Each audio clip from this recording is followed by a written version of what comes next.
Luca Bassani, eu vou a Brasília agora conversar com o nosso Bruno Pinheiro, que está acompanhando os últimos desdobramentos. Ô Bruno, eu vi que você mandava aqui no nosso grupo da redação os questionamentos sobre a possibilidade de se acabar ou não com o recesso diante dessa situação. A gente sabe que há uma mobilização grande da oposição indo a Brasília durante o recesso. Até o senador Carlos Portinho fez uma publicação dizendo e criticando o fato de a operação acontecer justamente no recesso parlamentar, que todos estariam se encaminhando para lá para poder conduzir reuniões que pudessem levar a defesa de Jair Bolsonaro, a defesa política daqui para frente. Quais são os últimos movimentos aí em Brasília, principalmente daqueles que hoje são aliados de Jair Bolsonaro? Bruno, conta pra gente, bem-vindo.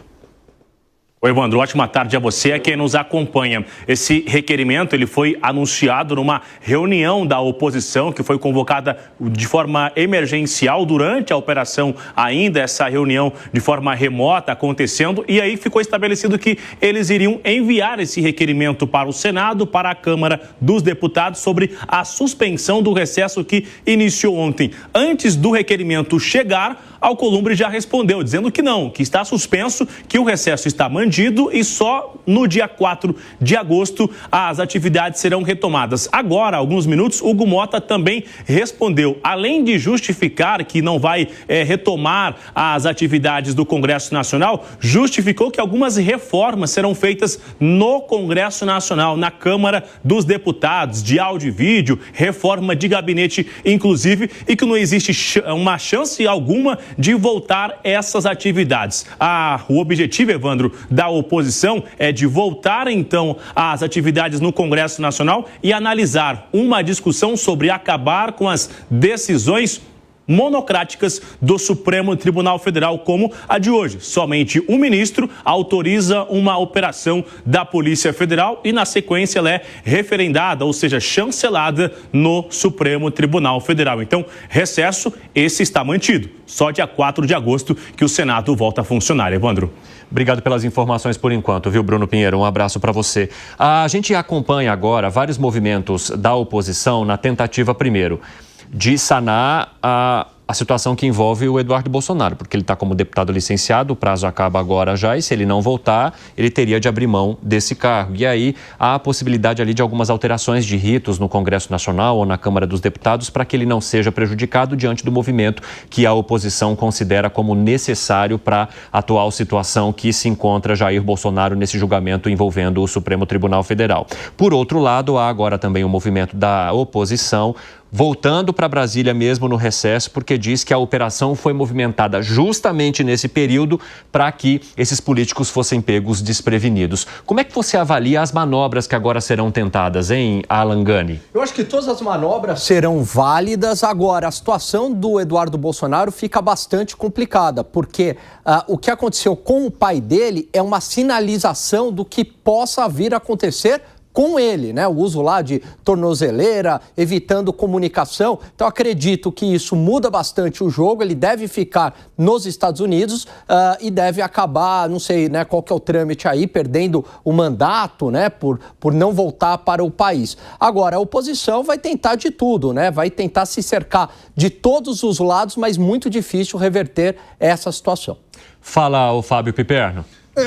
Me chama a atenção duas coisas. A primeira é que o juridiquês dessa decisão de hoje, ela na verdade, ela encobre, ela de alguma forma ofusca o que na realidade aconteceu. O presidente Bolsonaro está em prisão domiciliar. Ele não pode sair de casa por quase metade do dia, né? Por 11 horas do dia, além de todas essas restrições que o Alan acabou apontando, né? Enfim, de comunicação, de uso de rede social, etc. Agora, veja, também não acho que fosse o motivo para o Congresso fazer um recesso agora, diante de tudo que aconteceu nos últimos dias, principalmente na questão relacionada às tarifas. Veja, um mundo desabando no Brasil e o Congresso resolveu entrar em recesso. Isso lá atrás, na minha avaliação, foi um erro grave. E a terceira coisa, quando você abriu o programa, você mostrou um post do PL, e aí eu me lembrei muito do Zé Maria, porque no post do PL tem uma foto lá do presidente Bolsonaro escrito em cima, um filho seu não foge à luta. Muito bem. Ele saiu do Brasil no final de 2022, ficou 3 meses fora e agora, nesse começo de ano, o filho dele também se mandou. Acho que, como líderes, deveriam estar aqui lutando, sim. Eita, fala, Musa. Bom, eu acho que concordo com o que o Piperno falou, não essa parte final justamente, mas talvez a gente continue batendo aqui na ponta do iceberg só e não olhando talvez o mais embaixo. Para mim, me parece óbvio para todo mundo aqui que isso é irreversível, que o Bolsonaro será condenado, que ele será preso, que ele não estará no jogo eleitoral do próximo de 2026, né? Mas eu acho que o que eles estão tentando, e aí justamente quando se defende lá fora, Piperno, que a justiça ela não está sendo conduzida dentro das regras constitucionais, é você voltar para ser capturado. Então, a ideia, que eu acredito que é mais profunda do Trump, é a tal, eu parei para ler hoje, a tal seção 301 dessa investigação contra o Brasil, e ela permite que investigações vá muito além daquilo que a gente imagina. Então, ela pode entrar, por exemplo, nas multas às empresas americanas aqui no Brasil, na condução, na eventual censura das empresas americanas, e isso pode chegar, inclusive, a punições individuais internacionais, isso previsto pela própria Constituição americana. Então, eu acho que é irreversível, eles sabem disso, então que partiriam para, em caso de condenação, que acredito, como eu falei, isso venha em uma vitória do aliado do Bolsonaro, anistiá-lo lá na frente, porque, ao que parece, no curto prazo, esse jogo é perdido. 4h29, quem nos acompanha pela rádio, um rápido intervalo, já espero vocês. Nas outras plataformas seguimos.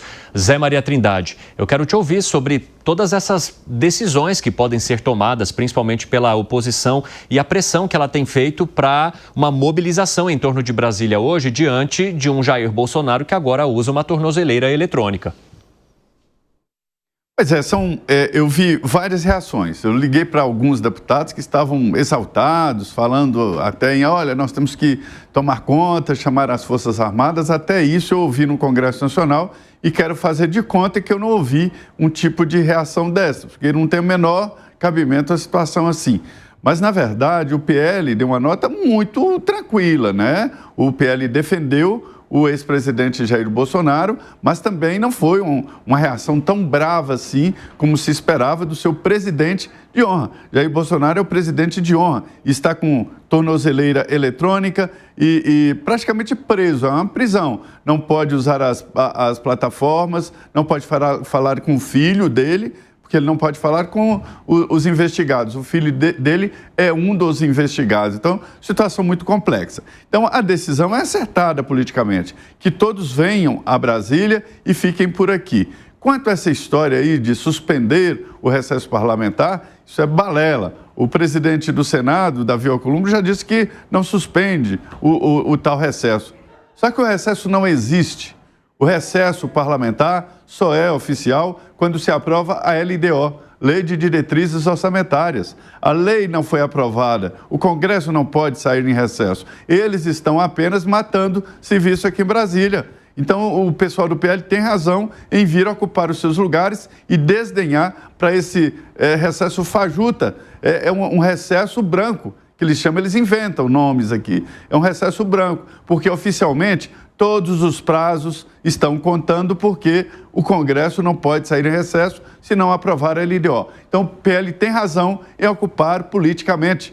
Tem que fazer esse debate político, é jurídico, mas é preciso fazer esse debate político até para definir de uma vez por todas. Até entidades aqui de direita estão reclamando dessa situação. Ou seja, o debate político vai fazer um pente fino ali, fazer a sintonia e definir quem é quem na direita e o que vai acontecer daqui para frente. Não pode continuar desorganizado assim. Muito bom, Zé. Muito bom você trazer também esse olhar, né, crítico sobre a maneira como o Congresso funciona e o fato deles não cumprirem as suas obrigações para poderem ter o recesso que está previsto, desde que haja a aprovação da LDO. Fala, Piperno. Não, sobre isso eu queria até fazer uma pergunta para o Zé, que é um especialista em funcionamento do Congresso. Ô Zé, o vice-presidente da Câmara é do PL. Ele não pode tomar a iniciativa de convocar uma sessão? Ele fez... Não pode.